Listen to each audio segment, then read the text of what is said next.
네, 오늘은 시편 37편, 오늘하고 금요일 두 번에 걸쳐서 시편 37편 말씀을 같이 나누겠습니다. 시편 37편의 주제는 의인과 악인에 대해서 다윗이 하나님을 찬양했습니다. 옥하는 목사님이 문 밖에서 기다리시는 하나님이라는 책에서 심판에 대한 이야기를 하셨습니다. 로댕 그 생각하는 사람 그 조각상을 보시면서 그런 생각을 하셨답니다. 이 로댕이 조각한 생각하는 사람은 단테의 신곡의 지옥의 문 맨 꼭대기에 있습니다. 저 위에 있는 저 조각상이 바로 생각하는 사람입니다. 그래서 옥하는 목사님은 이게 참 어울리지 않는다. 지옥 문 위에 생각하는 사람, 지옥 문에서 뭘 생각을 할까? 생각하기엔 너무 늦었다는 거예요. 왜? 그 전에 생각을 했어야지. 이미 지옥의 문 앞에 와 있는데 뭘 생각할까? 생각할 수 있는 게 뭘까?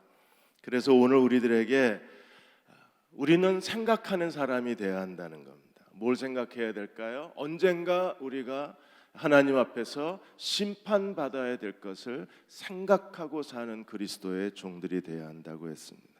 우리는 아주 심각하게 생각해야 합니다. 오늘 내가 한 모든 말들, 내가 한 모든 행동들 언젠가 하나님 앞에 가서 다 심판받을 것을 기억하고 사는 겸손한 그리스도의 종들이 되어야 한다고 했습니다. 그럼 어떻게 살아야 할까요? 오늘 시편 37편에서 악인의 삶과 의인의 삶을 비교해 주셨습니다. 베스터만 교수는 이렇게 말했습니다. 오늘 37편은 잠언에 있어도 너무 좋을 것 같다. 왜냐하면 삶의 지혜가 너무나 소중하게 보석처럼 담겨져 있기 때문에 잠언에 포함시켜도 좋을 만한 시편이라고 했습니다. 개혁자 교부였던 터틀리아는 말하기를 오늘 37편은 섭리의 거울을 보여준다. 어떤 섭리요?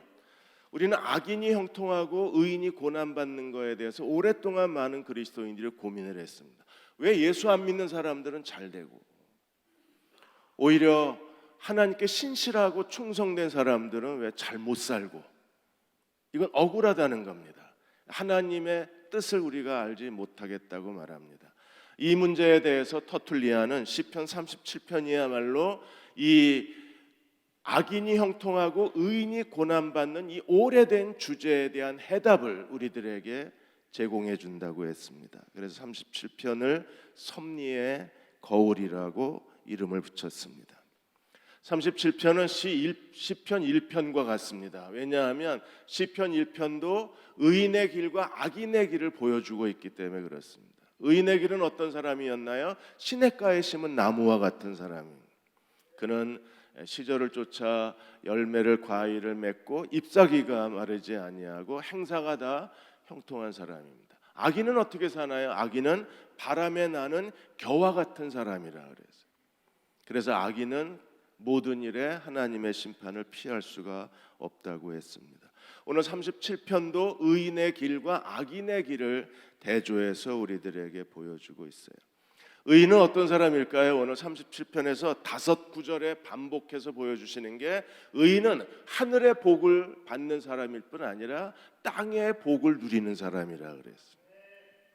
그래서 3절, 9절, 11절, 22절, 34절 우리가 5구절에 하나님 앞에 의로운 사람들, 온유한 사람들, 하나님 앞에 온전한 사람들은 땅을 차지하는 복을 주실 것을 약속해 주셨습니다.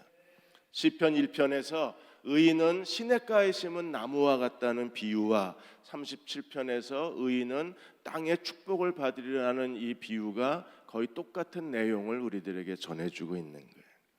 오늘은 20절까지 보려고 합니다. 먼저 37장 1절에서 6절까지 의인과 악인의 인생의 길을 우리들에게 대조시켜 주었어요.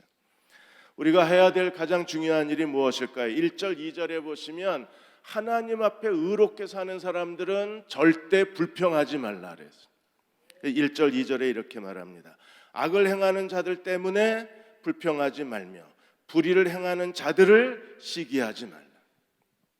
악인의 형통함에 대해서 의인들은 불평하고 질투심에 빠집니다.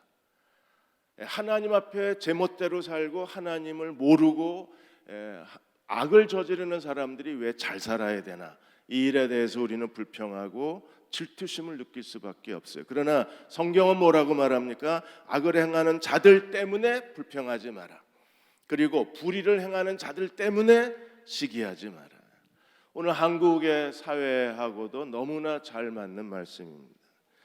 왜 우리가 불평하지 말고 질투하지 말아야 되나요? 2절에 그들은, 악을 행하는 자, 불의를 행하는 자들은 어떻게 되나요? 그들은 풀과 같이 속히 배임을 당할 것이요 푸른 채소같이 쇠잔할 것이미로다. 하나님의 심판이 있기 때문에 우리는 그들을 보고 불평하거나 질투하지 말라고 주님께서 우리에게 권면해 주고 계신 거예요.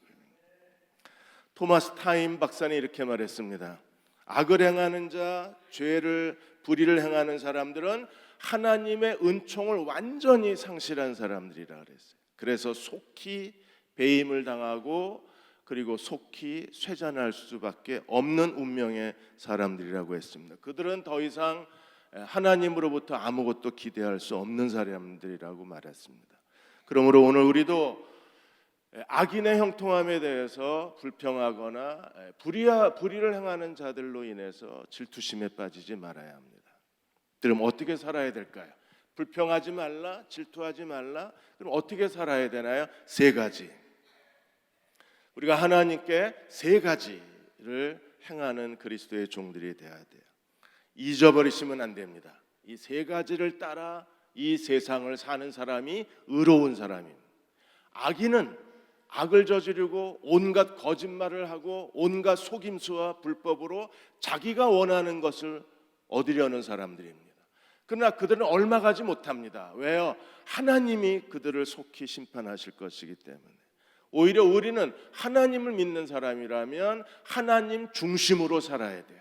그들이 의로운 사람들입니다. 3가지를 하라 그랬어요. 첫째, 3절에 여호와를 의뢰하고 선을 행하라.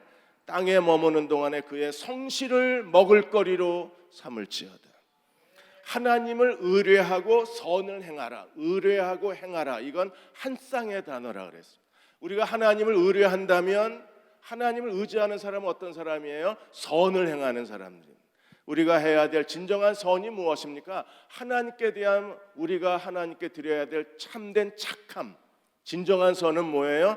땅에 머무는 동안에 그의 성실로 먹을거리를 삼을지어다. 매튜 엘리 박사는 믿음을 먹을거리로 삼아라.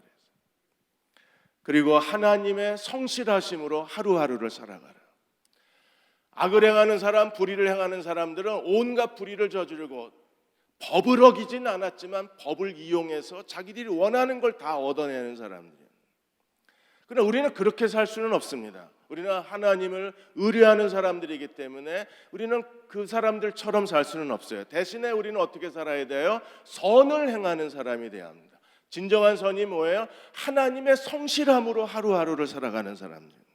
우리가 하나님께 모든 걸 맡기고, 정말 세상은 불공평합니다. 가진 사람들은 온갖 방법으로 더 많은 것을 갖지만 가지지 못한 사람들은 가진 것마저도 빼앗기는 시대에 우리가 살고 있는지도 모릅니다. 그러나 이러한 시대에서 우리가 불평하고 원망만 할 게 아니라 하나님을 의뢰하고 선을 행하는 그리스도의 종들이 되어야 합니다. 하나님의 성실을 먹고 살아야 돼요. 하나님의 성실을 먹고 산다는 것은 하루하루 하나님께 모든 걸 맡기고 오늘 내게 주어진 삶에 최선을 다해서 사는 겁니다. 그렇게 살면 하나님이 어떻게 하시나요? 하나님이 선한 목자 되신 하나님이 우리를 돌봐주실 것을 약속해 주셨습니다.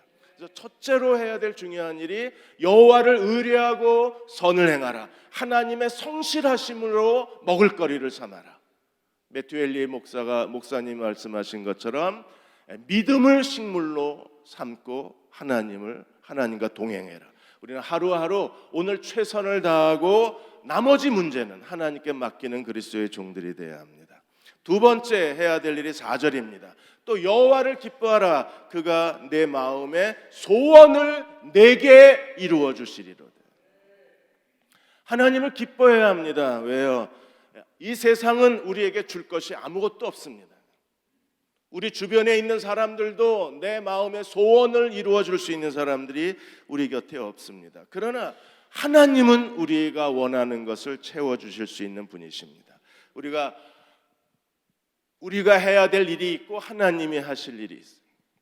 우리가 해야 될 일이 무엇입니까? 하나님을 기뻐하라. 그럼 하나님이 하실 일이 뭐예요? 내 소원을 내게 이루어 주시리라. 사람이 해야 될 일을 다 하면 하나님도 자신이 해야 될 일을 하실 거예요. 우리가 하나님을 기뻐하면 하나님은 우리 마음의 소원을 다 이루어 주실 것입니다. 사람이 해야 될 일을 하지 않았기 때문에 하나님도 그분이 하시는 일을 하실 수가 없는 거예요. 하나님을 기뻐하라. 어떻게 해야 하는 게 하나님을 기뻐하는 걸까요? 느헤미야 8장 10절 하반절에 보시면 여호와로 인하여 기뻐하는 것이 너희의 힘이니라 그랬어요. 하나님을 기뻐하는 것이 우리의 힘입니다. 우리가 하나님을 기뻐하면 하나님은 우리의 마음의 소원을 채워주시는 하나님이십니다. 하나님을 기뻐한다는 게 무엇입니까? 우리가 하나님을 예배하는 걸 즐거워하고, 그리고 말씀과 기도로 하나님과 교제하는 걸 기뻐하며, 그리고 하나님을 섬기는 데에서 온 마음을 다하여 온 몸을 바쳐서 하나님을 섬기는 데에 기쁨을 얻는 사람들이 여호와를 기뻐하는 사람들입니다. 오늘 예배를 기쁨으로 드리고 계시나요? 우리 옆 사람 기쁨을 체크하겠습니다. 얼마나 기쁜지 얼굴 표정에 다 나와 있을 것 같아요. 하나님을 예배하는데 기쁨이 넘쳐야 되는데 우리는 그냥 무표정하거나 우울하거나 끌려온 사람처럼 멍하니 앉아 있거나, 그래서 아무 일도 안 일어나요. 하나님을 기뻐하면, 정말 하나님을 즐거워하고 하나님을 기뻐하면 하나님은 우리의 소원을 이루어 주시는 분이십니다. 모든 소원을 다하여, 네, 모든 소원을 다하여. 왜요? 의인의 소원은 하나님의 소원과 같기 때문에 그렇습니다. 악인의 소원은 하나님을 거스리지만 의인의 소원은 이미 하나님의 소원과 똑같은 소원을 마음에 품어요. 그래서 잠 번연은 이렇게 말했습니다. 의인의 하나님의 소원과 의인의 소원은 일치한다. 그러므로 하나님은 의인의 모든 소원을 다 이루어 주실 수 있는 분이라고 했습니다. 3장 5절에서 6절까지 세 번째 해야 될 일, 여호와께 내 길을 맡기라 그랬어요. 하나님을 의뢰하고 선을 행하라. 그리고 여호와를 기뻐하라. 세 번째 할 일이 뭐예요? 여호와께 내 길을 맡겨라 그랬어요. 하나님께 우리의 길을 맡기면 하나님이 우리에게 어떻게 하시나요? 그를 의지하면 그가 이루시고, 우리가 맡기면 하나님이 우리의 인생의 길을 하나님이 이루어 주시고, 어떻게 이루어 주시나요? 6절에 내 의를 빛같이 나타내시며 내 공의를 정오의 빛같이 하시리로다. 길을 맡긴다는 말의 뜻은 무슨 뜻입니까? 히브리어에 맡긴다는 것은요, 굴려보낸다는 거예요. 굴려보낸다는 것은 우리의 모든 걱정, 우리의 염려, 우리의 무거운 짐, 혼자 해결할 수 없는 여러 가지 힘든 일들을 하나님께 굴려보내는 거예요. 아이가 뭘 하다가 못하면 아버지가 나도 내가 할게 라고 그럽니다. 그러면 아들이 해야 될 일을 아버지가 대신해 주는 거, 이게 맡기는 거예요. 우리가 해야 할 일인데 우리가 하지 못했을 때 우리가 하나님께 굴려보내드리는 겁니다. 하나님께 맡겨드리면 이제 그걸 누가 해결해 주시나요? 하나님이 해결해 주시고, 그걸 누가 성취해 주시나요? 하나님이 성취해 주시는 거예요. 누가 기회를 만들어내시나요? 하나님이 기회를 만들어내실 것입니다. 그러므로 윌리엄 드버그 박사는 이렇게 말했습니다. 맡긴다는 뜻은 자신이 감당할 수 없는 무거운 짐을 나보다 더 강한 사람의 어깨 위에 올려놓는 것을 의미한다. 그래서 나보다 더 강한 분이 누구십니까? 하나님이십니다. 자녀들의 문제, 또 재정적인 여러 가지 어려움들, 오랜 시간이 지나도 해결할 수 없는 여러 가지 갈등들, 우리가 어떻게 해야 돼요? 하나님의 어깨에 올려놓으면 하나님이 그 일을 이루어 주실 것입니다. 그분이 약속하시기를 내 길을 여호와께 맡기라. 그를 의지하면, 우리가 하나님을 의지하면 누가 이루세요? 그가 이루시고. 먼저 해야 될 일이 무엇입니까? 맡겨라, 의지하라. 그러면 그가 이루신다는 거예요. 어떻게 이루시나요? 5절 6절에 내 의를 빛같이 내 공의를 정오의 빛같이 하시리로다. 우리는 억울합니다.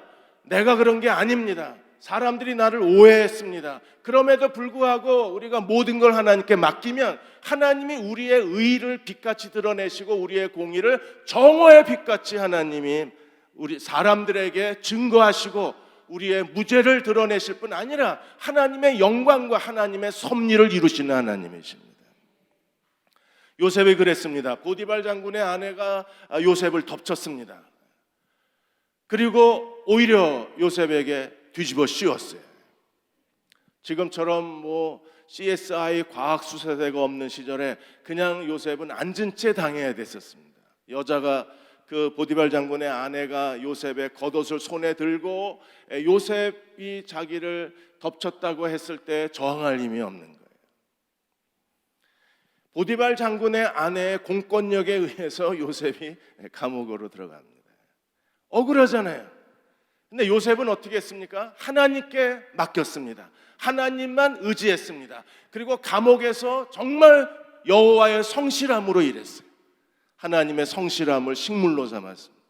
모든 거 하나님의 손에 맡겼을 때 하나님께서 오히려 감옥에서 요셉을 바로 앞에 세울 술 맡은 관원장 운명의 사람을 만나게 하셨을 뿐 아니라 요셉이 바로 앞에 섬으로 오히려 하나님이 요셉을 더 영광스럽게 만들어주신 하나님이셨어요. 왜요? 만일에 보디발 장군의 아내를 강간하려고 했던 강간 미수범이라면 애굽 왕 바로가 절대로 바로의 그 요셉을 애굽의 국무총리로 세워줄 수 없는 겁니다. 강간 미수범을 어떻게 세우겠어요? 그러나 모든 무죄가 밝혀졌고 요셉은 그 지혜와 총명으로 말미암아 그 애굽의 7년 풍년 7년 가뭄을 해결할 수 있는 최적임자로 바로에게 인정을 받은 겁니다. 하나님이 요셉의 의를 드러내시고 빛같이 드러내시고 요셉의 공의를 정오의 빛같이 영광스럽게 하신 하나님이십니다. 오늘 우리도 그 하나님을 의지해야 합니다. 왜 저 사람은 잘 되고 나는 안 되나? 비교의식 때문에 우리의 믿음이 약해지고 질투심에 빠지고 인생의 믿음의 불평을 가져서는 안 됩니다. 오직 우리는 하나님을 의뢰하고 선을 행하고 하나님을 기뻐하는 그리스도의 종들이 되어야 하고 하나님께 우리의 길을 맡기고 하나님을 의지해야 합니다. 그럼 하나님이 우리의 의와 우리의 공의를 하나님께서 정오의 빛처럼 만들어 주시는 하나님이십니다. 그 하나님을 믿으십니까? 올인이라는 책을 쓰신 윤성철 목사님이 계십니다. 이분이 아주 굉장히 하나님께 순종적이신 분이십니다. 5가정이 있었는데 그들에게 선교 나가라고 그래서 3가정이 선교지로 떠나고 2가정을 남았어요. 그래서 하나님이 목회만 하면 교인들을 다 내보냅니다. 목회가 제대로 될 리가 없죠. 그래서 2가정을 데리고 목회하던 중에 이 윤성철 목사님이 BT 그룹이라고 그래서 그 몇몇 목사들이 그 새로운 선교 운동을 일으키는 목사가 있어요. 수원의 하나교회 고성준 목사, 그 다음에 아가파오 미니스트리의 김무열, 이효리 마사지사로 알려져 있던 김무열 목사, 그 다음에 조이풀 교회의 조지훈 목사, 호주의 히즈 스토리 교회의 그 박주연 목사, 이런 사람들이 BT 그룹을 이루어서 지금 한국, 미국, 호주, 일본의 영국 이 지역에 큰 부흥을 일으키고 난민 선교에 이 교회들이 연합해서 난민 선교에 힘쓰고 있습니다. 내년 1월에 이 교회들을 중심으로 해서 리메나 임팩트 37 그 청년 집회를 지금 준비하고 있습니다. 저도 이분들하고 이 리메나 임팩트 모임을 준비하고 있는데 윤성철 목사님이 그 호주에서 히즈 스토리 교회에서 큰 부흥을 일으키고 한 1000여 명이 모였는데 마지막 날 강사로 윤성철 목사가 메시지를 전하고 선교 초청을 했는데 한 500여 명의 젊은이가 손을 든 거예요. 얼마나 감동스럽겠습니까? 그 가슴 벅찬 마음을 가지고 미국으로 돌아와서 새벽에 무릎을 꿇었는데 갑자기 허무감이 밀려 들어온 거예요. 넌 뭐냐? 수원 하나교회 고성준 목사도 목회가 크게 성공하고 있고 조이풀 교회 조지훈 목사도 목회에 크게 성공하고 있고, 그리고 박무열 목사도 그 아가파오 미니스트리를 통해서 그 이름이 점점점 존귀해지고 있고, 그다음에 호주의 히지스토리의 그 박주연 목사도 그 명성이 점점점 커져가고 있는데 자기는 청년 2사람 데려놓고 지금 예배를 드리고 있는 거예요. 비교의식이 생기죠. 근데 갑자기 사탄이 그 마음속에 넌 뭐냐? 넌 뭐가 있냐? 지금 너를 봐라. 넌 지금 여태 뭐 하고 있냐? 다른 사람들을 봐라. 너를 봐라. 순식간에 무너져 버렸어요. 사탄의 소리라는 거 알면서도 무너지는 겁니다. 나는 뭔가 불평, 나는 뭔가 질투심, 같이 함께 동역하는 다른 목사에 대해서 자기도 모르게 불평과 원망에 빠져들어가는, 기도하고 겨우 빠져나왔어요. 기도했을 때 하나님이 말씀하시기를 너는 네가 해야 될 일이 있다. 내가 그 일을 이제 시작하겠다. 그러면 윤성철 목사가 해야 될 일이 뭐예요? 하나님이 내 인생의 주인이심을 믿고 오늘 하루하루 최선을 다하는. 그래서 하나님이 윤석철 목사에게 내 인생의 주인은 네가 아니라 나다. 내가 내 인생의 주인이다. 내가 너를 한 걸음씩 인도하겠다. 가장 완전한 길로 너를 인도해 주겠다. 너는 오늘 순종하고 오늘 충성해라. 그게 윤성철 목사님이 받은 응답이었어요. 그 말씀이 오늘 시편 37편 1절에서 6절까지의 내용입니다. 하나님을 의뢰하라, 하나님을 기뻐하라, 하나님께 맡겨라. 이렇게 사시기를 축원합니다. 이렇게 살아야 의인입니다. 술, 담배 안 하는 사람이 의인이 아니라 여호와께 맡기고 여호와를 의뢰하고 여호와를 기뻐하는 사람들이 이 시대의 진정한 하나님의 의인들입니다. 하나님이 그들을 영광스럽게 만들어 주실 거예요. 7절에서 20절까지 이제 의인의 삶과 악인의 삶을 대조시켜 놓았어요. 다시 7절, 8절에서 다윗은 이렇게 우리들에게 명령합니다. 7절, 여호와 앞에 잠잠하고 참아 기다려라. 하나님이 우리의 인생을 이루실 것입니다. 믿으십니까? 그분이 내 의를 빛같이, 내 공의를 정오의 빛같이 만들어 주실 것입니다. 내가 어떤 사람인지 나의 가치를 하나님이 드러내 보여 주실 것입니다. 아직 내 가치는 드러나지 않았습니다. 나의 진정한 가치, 하나님이 나를 통해서 하시는 일, 하나님의 사명, 이제 하나님이 보여주실 것입니다. 그럼 우리는 어떻게 해야 되나요? 여호와 앞에 잠잠하라, 참고 기다려라. 두 가지. 제발 좀 잠잠하십시오. 그리고 제발 좀 참고 기다리십시오. 하나님이 오늘도 일하고 계십니다. 근데 우리는 하나님을 믿지를 못하는 거예요. 그분이 내 인생을 망가뜨릴 것 같은 두려움이 있는 거예요. 조바심이 있습니다. 초조함이 있습니다. 그래서 자꾸 자기가 뭘 하려고 꿈틀거려요. 그러나 하나님 말씀하시기를 제발 좀 가만히 있어라. 그리고 참고 기다리라고 말씀하세요. 그래서 7절에 여호와 앞에 잠잠하고 참고 기다리라. 자기 길이 형통하며 악한 꾀를 이루는 자 때문에 불평하지 말라. 1절에도 불평하지 말라. 7절에도 절대 불평하지 마라. 그리고 8절에 분을 그치고 노를 버려라. 불평하지 말라. 오히려 악을 만들어낸다 그랬어요. 하나님 앞에 신실했던 사람들이 한순간에 악의 수렁에 빠져버립니다. 악의 덫에 걸려버립니다. 왜 그래요? 그 마음에 불평과 분노가 있어서 그렇습니다. 불평, 질투심, 분노. 결국 이 질투와 불평과 분노가 나를 망가뜨리는 거예요. 우리가 하나님을 의지한다면 저 사람은 일주일 만에 기도 응답하는데 왜 하나님은 내가 10년을 기도했는데도 응답하지 않으시는가? 아니요, 하나님이 응답하시는 게 아니라 지금도 일하고 계신 거예요. 우리는 자꾸 비교를 합니다. 저 사람은 나는, 저 사람은 나는.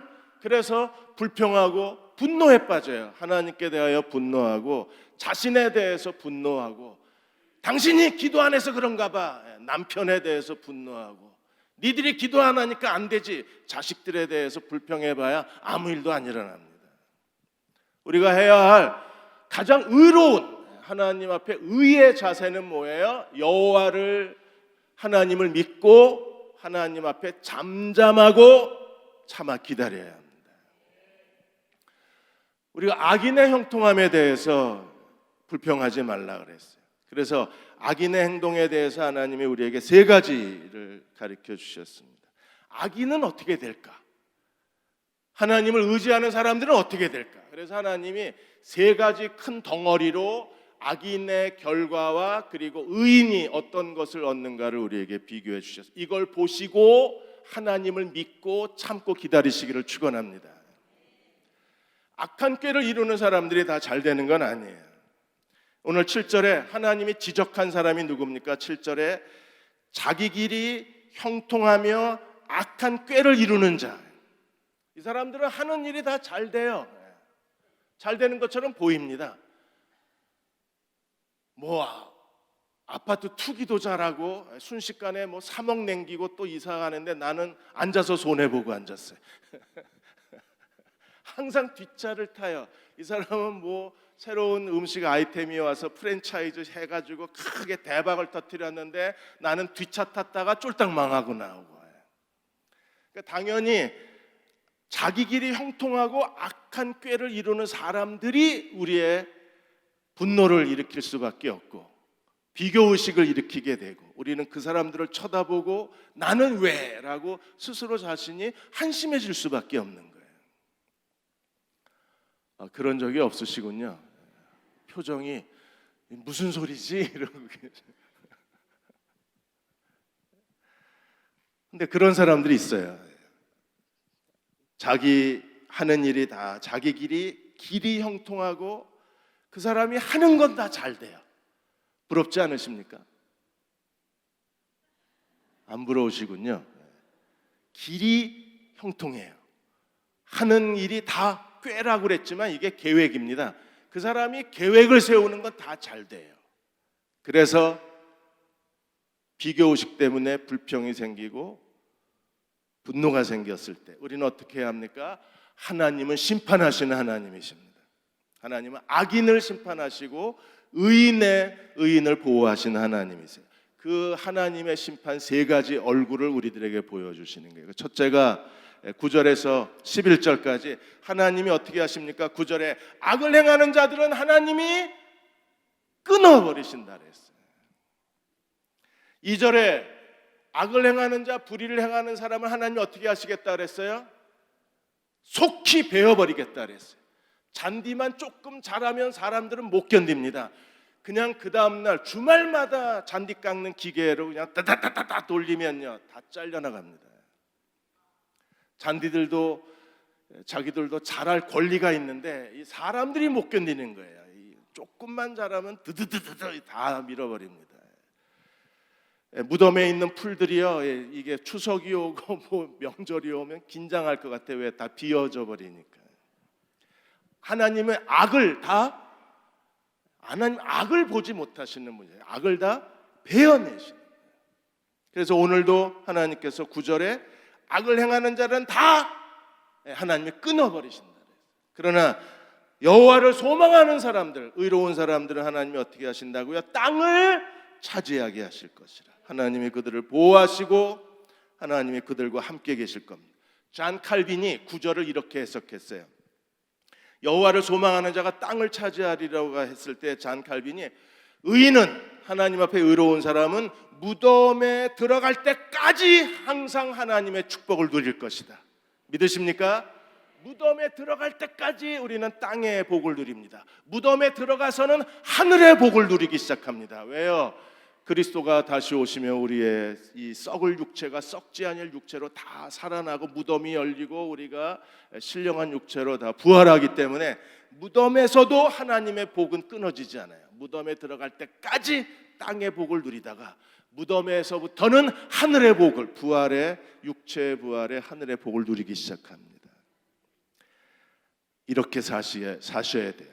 무덤에 들어갈 때까지 우리는 땅의 복을 누리고 사는 종들이 되시기를 축원합니다. 우리 옆 사람 그렇게 한번 축복하겠습니다. 무덤에 들어갈 때까지 복 받고 살아 이러고 한번.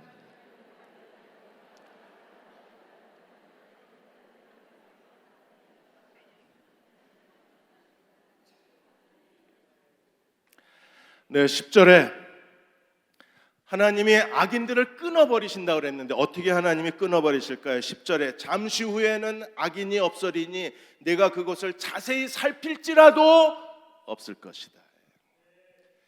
망원경으로 쳐다보고 현미경으로 들여다봐도 하나님이 한번 쓸어버리시면 그곳에 하나님의 심판이 한번 지나간 곳에 악인은 더 이상 존재하지 않아요. 하나님이 악인을 끊어버리시겠다고 말씀하셨어요. 그러나 11절에 악인은 사라져버렸습니다.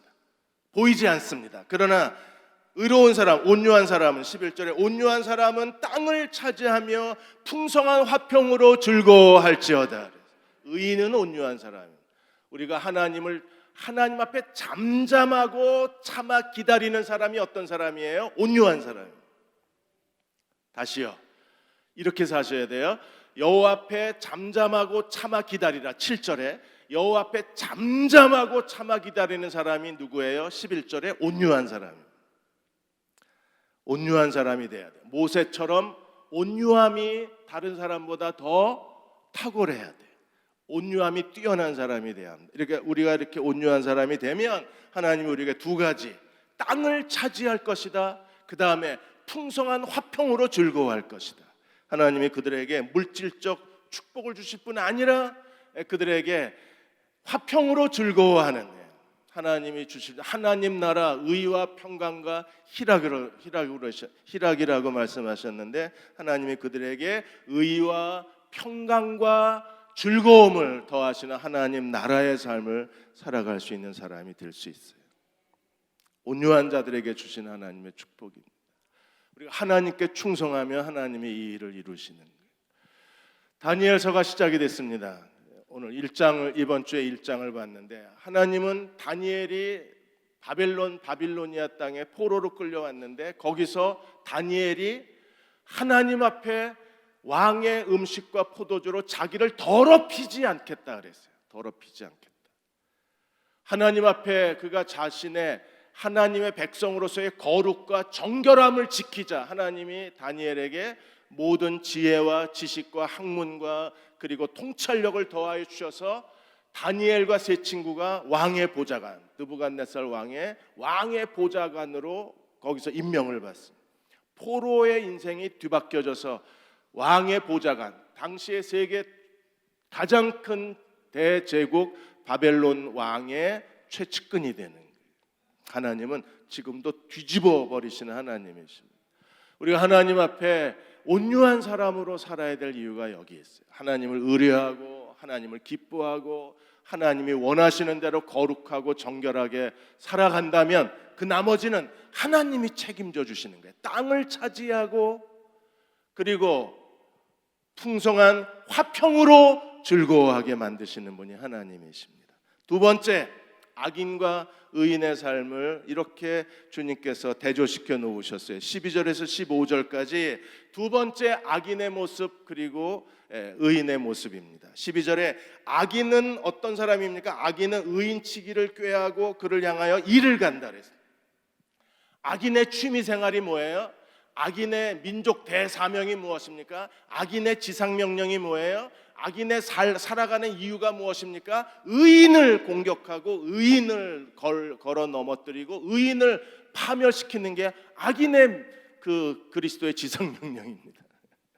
그 사람들은 의인에 대해서 의인 치기를 꾀하고 하루 종일 음모를 꾸미고 거짓말을 해대고 그리고 의인에 대해서 일을 가려요. 예수님 당시에 유대 종교 지도자들이 그랬잖아요. 유대 종교 지도자들이 바리새인, 사두개인들이 그들이 계속 모여서 뭘 했습니까? 예수를 죽이려고 음모를 꾸미고 그들이 하는 일이 뭐였어요? 예수님의 인기가 점점점 높아지고 수많은 수만의 사람들이 예수님을 따르자 인기를 잃어버리고 이제 사람들에게 외면당한 이 종교 지도자들이 자기들의 그 열등감을 이기지 못하고 수치심을 이기지 못해서 그들이 예수님께 대해서 끊임없이 한 일이 뭐예요? 예수님을 죽이려고 이를 갈고 예수님을 죽이려고 음모를 꾸미고 예수님을 죽이려고 계속 함정을 팠잖아요. 그래서 계속 예수님께 쓸데없는 질문을 해대고 이상한 질문을 해대서 어쨌든 예수님을 함정에 빠뜨리려고 했는데 예수님이 함정에 안 빠지셨죠. 그런 일들이 지금도 일어날 수 있다는 거예요. 그래서 13절에 하나님이 이 악인들의 이러한 행위에 대해서 하나님이 주께서 그를 비웃으시리라 그랬어요. 하나님이 비웃고 계신답니다. 결국 유대 종교 지도자들이 예수님을 십자가에 못 박아 죽였지만 그러나 하나님이 비웃어 버리셨어요. 오히려 그 일을 통하여 예수님의 십자가의 죽음, 하나님의 뜻이 이루어져서 하나님이 유대인이 죽인 예수를 하나님이 다시 살리셔서 하나님께서 구세주와 주인이 되게 하시고 누구든지 그리스도를 믿는 자들의 죄를 용서하시고 그를 의롭다 하시고 하나님의 자녀로 거듭나게 하시는 하나님의 구원의 역사를 베푸셨어요. 하나님 비웃어 버리셨어요. 그리고 유대인들은요, 그 메시아를 죽인 죄로 인하여 그들은 버림을 받고 심판을 받아서 AD 70년에 로마 군대에 의해서 예루살렘이 다 불타버리고 예루살렘 성전이 불타버리고 유대인들은 전 세계의 디아스포라 흩어진 나그네로 살아가는 거예요. 그러다가 1948년도에 지금 팔레스타인에 독립을 하게 된 겁니다. 이 하나님 말씀이 그대로 이루어지고 있는 거예요. 그래서 14절에 악인이 의인에게 대해서 어떻게 하나요? 악인이 칼을 빼고 활을 당겨 가난하고 궁핍한 자를 엎드려뜨리며 행위가 정직한 가난한 자, 궁핍한 자, 그리고 행위가 정직한 자. 예수님 아니에요? 다윗이잖아요, 다윗. 그런데 사울이 다윗을 죽이려고 하고 유대 종교 지도자들이 이 가난하고 궁핍하고 예수님은 인자는 머리 둘 것도 없는 분이라고 그러셨으니까 행위가 정직한 하나님의 거룩한 메시아를 그들이 죽이려고 칼을 빼고 활을 당겼어요. 근데 어떤 일이 벌어졌습니까? 16절에 하나님이 어떻게 하셨어요? 그들의 칼은 오히려 그들의 양심을 찌르고 그 활이 부메랑처럼 그들에게 돌아오고 그리고 하나님이 그들의 활을 부러뜨려 버리셨습니다. 그래서 악인이 의인을 치려고 하지만 그러나 하나님은 악인들의 칼, 악인들의 활을 도리어 악인들에게 되돌아오게 만드신 분이 하나님이십니다. 칼과 활을 조지혼 신학자는 말하기를 이건 그들의 독설이라고 얘기했어요. 그야말로 유대 종교 지도자들은 예수님을 독설로 그 함정에 빠뜨리려고 했을 뿐 아니라 실제로 예수님을 죽이려고 음모를 세웠어요. 사울도 다윗에 대해서 끊임없이 거짓말을 해대고 결국에 다윗을 죽이려고 창을 3번이나 던지고 계속 추격을 했지만 결국 다윗을 죽이지 못했습니다. 그게 도리어 어디로 돌아갔어요? 사울의 칼이 사울에게 돌아왔어요. 사울의 활이 오히려 다윗에게 쏜 사울의 활이 누구에게 돌아왔어요? 사울에게 돌아왔어요. 악인의 모든 꾀는 하나님이 다 멈춰버리시는 거예요. 이루어질 수 없게 하시는 거예요. 왜? 하나님이 비웃고 계시기 때문에 그렇습니다. 그러나 의로운 사람들은요, 하나님이 전적으로 보호하시고 계세요. 하나님이 보호하고 계시기 때문에 악인의 칼과 활이 자기에게 돌아가는 거예요. 지금도 하나님은 우리를 보호하고 계신 하나님이심을 믿으시기를 축원합니다. 지금도 우리를 하나님은 완벽하게 보호하고 계세요. 그래서 하나님의 백성이 칼과 활로 다치지 않게 지키시는 하나님이십니다. 마지막으로 16절에서 20절까지 의인과 악인의 삶을 대조해서 하나님의 심판이 어떻게 이루어지는가, 소유에 대한 문제를 이렇게 말합니다. 16절에 의인의 적은 소유가 악인의 풍부함보다 훨씬 더 낫습니다. 왜요? 하나님이 지키시는 재산이기 때문에. 악인의 재산은요, 한순간에 날아가 버립니다. 지금 한국의 정치사회도 한순간에 날아가 버립니다. 또 한국의 경제를 이끌어왔던 그 지난 세월에 우리는요, 한순간에 신문지상에 올라왔던 사람들이 한순간에 감옥에 있는 모습을 보게 돼요. 큰손이라고 불려지고 뭔가 엄청난 일을 갑자기 그 이름이 사람들에게 알려지기 시작하고 성공한 기업가라고 했던 사람들이 그들의 악함이 드러나고 그들의 범죄가 드러나고 그들의 사기극이 드러나면서 한순간에 쇠고랑찬 모습으로 뒤바뀌는 걸 봅니다. 오히려 의인의 적은 소유가 악인의 많은 소유보다 훨씬 더 나아요. 왜? 하나님이 주신 것이기 때문에 그렇습니다. 그래서 17절에 악인의 팔은 부러지나 의인은 여호와께서 붙드신다 그랬어요. 악인의 모든 그 술수, 음모, 거짓, 그들이 향하는 그 삶의 방식, 돈 모으는 방식, 유명해지는 방식, 그들이 성공하는 세상 방식, 결국에 하나님 부러뜨려 버리십니다. 그리고 의인은 여호와께서 붙드시느니라.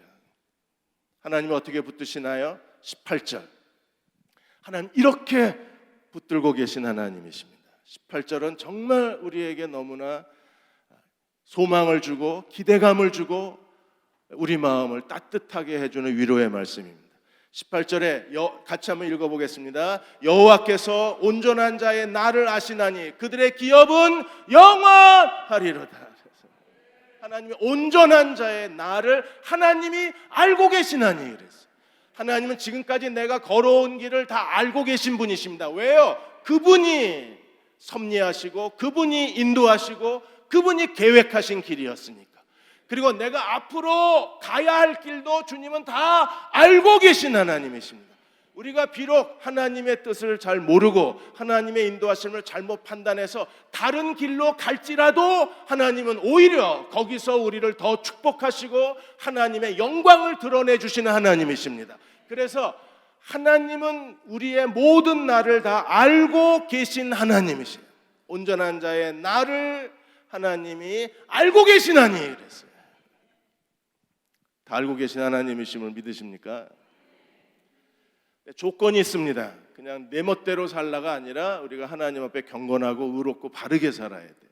온전한 자의 나를 아신다 그래서 모든 사람의 나를 아시는 게 아니라 하나님은 온전한 자의 나를 아신다. 온전한 자가 누구예요? 여호와께 의뢰하고 여호와께 바르고 여호와를 바라보는 사람, 그리고 하나님 앞에 겸손과 기도로 무릎 꿇은 사람들.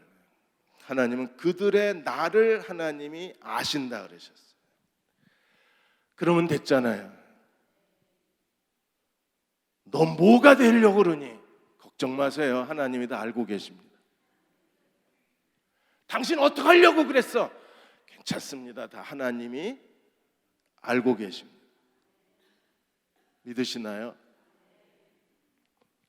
근데 하나님 앞에 온전한 자가 되기를 우리는 온 힘을 다 기울여야 돼. 우리가 온전한 자가 되면 하나님은 다 아시고 우리의 걸음을 한 걸음씩 인도해 주시는 하나님이십니다. 악인의 모든 계획, 악인의 모든 생각, 악인의 모든 음모, 악인의 모든 기대는 다 부러뜨려 버리시지만 그러나 하나님은 의인을 붙들어 계시고 어떻게 붙들고 계세요? 하나님은 온전한 자의 모든 날, 과거의 날, 현재의 날, 내가 오늘 살고 있는 오늘도 다 알고 계신 하나님이세요. 그리고 나의 내일도 다 알고 계신 하나님이십니다. 하나님이 그걸 통해서 우리에게 뭘 주시나요? 하나님이 우리에게 하나님의 유산을 우리에게 더하여 주시는 하나님이십니다. 하나님이 주신 유산이 내 소유예요. 그래서 하나님이 주신 유산이 내 소유이기 때문에 이 소유가 적던 크던 많던 적던 이 소유는 안전한 소유예요. 악인의 소유는 어느 날 하루아침에 날아가 버릴 수 있지만 그러나 하나님이 주시는 유산의 의인의 소유는 안전합니다. 왜? 하나님이 주신 거기 때문에. 근데 오늘 우리 주변에는 이러한 여러 가지 하나님의 약속에도 불구하고 어려움을 당하는 사람들이 우리 주변에 많이 있어요. 그래서 하나님은 19절에 이렇게 말씀하셨습니다. 의인은 온전한 사람들은 하나님이 어떻게 하십니까? 환난 때에 부끄러움을 당하지 아니하게 하시고 기근의 날에도 풍족하게 하실 거라고 약속을 해주셨어요. 우리가 하나님 앞에 여호와를 의뢰하고 선을 행하고 하나님을 기뻐하면 하나님이 우리의 소원을 이루시고 우리가 하나님께 모든 걸 맡기고 잠잠하고 참아 기다릴 수만 있다면, 온유한 자로 살 수만 있다면, 하나님께 모든 걸 맡기고 오늘 최선을 다할 수만 있다면, 하나님은 온전한 자의 나를 준비하시는 하나님, 온전한 자의 나를 책임지시는 하나님이십니다. 그래서 우리가 환난의 때가 있고 그리고 그 기근의 날이 있지만, 그럼에도 불구하고 하나님 환난의 때에도 우리가 부끄러움을 당하지 않게 하시고, 기근의 날에도 우리를 풍족하게 더해 주시는 분이 하나님이십니다. 그 하나님께 우리의 인생의 모든 걸 걸어야 됩니다. 그러면 하나님이 책임져 주실 것입니다. 최근에 기독교에 대한 박해가 커져가서 전 세계적으로 기독교의 박해에 대한 중보기도가 요청이 오고, 또 하나 탈북자들에 대한 기도 요청이 계속 올라오고 있습니다. 한국에 34,000명의 탈북자, 34,000이라고 그러는 분도 계시고 33,000의 탈북자가 있다고 얘기하시는데, 이 탈북자들이 일용직 노동 현장이나 또 식당이나 카페에서 일을 하실 때 탈북자라고 위에서 온 사람이라고 얘기를 못한대요. 중국인이나 조선인이라고 자기 신분을 얘기한답니다. 그래서 이번에 칼럼이 하나 나왔습니다. 탈북자가 숨어 산다는 칼럼이 하나 떴어요. 그래서 이분들이 그렇게 하는 이유는, 북조선에서 왔다 그러면 한국 사람들이 냉대하고 함부로 대하고 너무 사람을 무시하기 때문에 너무 고통스럽다는 겁니다. 지금 문재인 대통령이 이번에 미국에 가셔서 이제 DMZ를 이 세계 평화지대로 만들고, 그리고 김정은이가 부산에 와서 다시 3차 북미회담이 이루어진다고 말하는데, 그런 평화의 그 시대 속에서 오히려 탈북자들은 고통을 겪고 있는 거예요. 한국에 와서 북한 박사 학위를 딴 엘리트한 탈북 여성은 이렇게 증언을 했습니다. 지금 문재인 정부 하에서 탈북자들은 오히려 이전의 정부보다 더 큰 고통을 당할 수밖에 없는 신세가 됐다 그랬습니다. 그래서 몇 가지, 2014년에 탈북하신 분, 장모 씨라는 분이 일용직 그 노동 현장에 가시면 중국인이라 그러면 한국 사람들이 무시를 안 한대요. 그런데 북에서 왔다 그러면 무시를 한답니다. 그래서 어디를 가든지 일당은 똑같이 받는데 무시당하기 싫어서, 그래서 탈북인들이 자기는 대한민국 사람인데도 불구하고 그냥 중국인이라고 그러고 아니면 조선족이라고 얘기를 한대요. 무시당하는 게 너무 싫어서. 2003년도에 탈북하신 박모 씨, 62살이셨는데 이분은 건설 현장에서 북에서 왔다 그러면 사람들이 노골적으로, 중국 사람들은 일을 시켜도 해 주실래요? 이렇게 얘기를 하는데, 북에서 오신 분은 너 해! 이러고 소리를 지른대요. 그게 너무 싫었대요. 그래서 할 수 없이 내가 같은 민족에게 천대받느니 내가 이 나라를 떠나겠다 그래서 영국에 가셔서 영국에 난민 신청하셔서 지금은 영국 시민권 갖고 사십니다. 내가 같은 민족에게 천대받느니 차라리 내가 낯선 외국인한테 천대받고 사는 게 낫겠다, 이렇게 얘기를 합니다. 북한 인권단체 모든 단체가 재정 지원이 다 줄었어요. 최정훈 북한 인민해방 전선 대표가 매년 정부에서 8천만 원 지원이 나와서 그걸로 단체를 운영했는데 단체 지원이 다 끊어져. 숭이 동지에도 거의 1억 몇 천만 원 정부 지원이 나왔는데 끊어져. 왜 이러실까요? 이해가 잘 안 돼요. 어차피 북하구의 화해에 묻으면 제일 먼저 존중해야 될 게 탈북자 아닌가요? 근데 탈북자는 너무 힘든 시간을 보내고 있는 거예요. 지난번에 그 모자가 같이 굶어 죽었잖아요. 그래서 그 상여를 끌고 탈북자들이 광화문까지 상여 행렬을 했어요. 근데 저게 신문 한두 군데만 나오고 나머지는 언론이 다루질 않아요. 저렇게 영정사진 들고 관을 들고 광화문까지 가서 광화문에서 그 탈북자 제발 우리 좀 인간 대접해달라고 광화문 집회를 했습니다. 그리고 우리도 탈북자도 대한민국 국민이라고 붓글씨를 쓰고 거기에 이 탈북자들이 혈서를 손가락을 베어서 저게 자기 피로 자기 이름을 써놓은 거예요. 너무 무시를 당하는 게 이제 싫다고. 왜 그런지 잘 모르겠어요. 그래서 지금 탈북자를 위한 중보기도가 계속 올라와요. 이들이 여기서 더 좌절감을 느끼면 어디 도망갈 데가 없잖아요. 죽음을 내걸고 모든 걸 버리고 자유를 찾아 자유의 땅에 왔는데 여기서도 냉대와 멸시와 천대를 당하면 이 사람은 어딜 가요? 갈 데가 없는 거죠. 그래서 이분들을 위한 중보기도가 요청이 와요. 19절에 환난 때에 부끄러움을 당하지 아니하고 기근의 날에도 풍족할 것이나 이 약속이 이루어져야 될 분들이 바로 33,000 탈북자들입니다. 하나님이 그들을 돌보시길 위해서 우리가 전심을 다해서 기도해야 합니다. 하나님 어떤 분이십니까? 20절에 악인은 멸망하고 여호와의 원수들은 어린 양의 기름 같아서 타서 연기가 되어 없어져 버려요. 하나님이 악인들은요 완전히 멸망을 시켜버립니다. 어떻게 멸망을 시켜요? 기름진 풀밭이 여기에 그 기름 어린 양의 원수들은 여호와의 원수들은 어린 양의 기름같이 타서 연기가 되어 없어지리라. 어렵게 되어 있는데 세 번역에 이렇게 되어 있어요. 기름진 풀밭이 시드로 불타듯이 그들도 불에 타서 없어질 것이니 연기처럼 사라지리라. 연기처럼 사라지자 두 번이나 얘기했어요. 악인은요 연기처럼 다 사라져 버립니다. 의인은 하나님이 지키실 거예요. 하나님이 그들의 유산을 더하여 주실 것입니다. 우리가 이 하나님의 심판을 생각하고 옥하는 목사님이 우리도 생각하는 사람이 돼야 된다. 로댕에 생각하는 사람. 뭘 생각해요? 하나님의 심판을 생각하고 오늘 하루 겸손하게 살아야 된다. 하나님의 심판을 생각하고 오늘 하루 의롭게 사시는 저와 여러분 되시기를 주의 이름으로 축원합니다. 여호와를 의뢰하고 성실을 행하라. 땅에 머무는 동안 성실로 너희 먹을 것을 삼으라고 하신 주님, 우리 이 세상을 성실하게 살아갈 수 있도록 인도해 주옵소서. 이제는 우리 주 예수 그리스도의 은혜와 아버지 하나님의 크신 사랑하심과 성령의 교통하심이 이 땅 위에 사는 동안 여호와만을 의지하고 그 길을 가기 원하는 귀한 지체들 위에 이제부터 영원토록 함께 하시옵기를 간절히 축원하옵나이다. 아멘.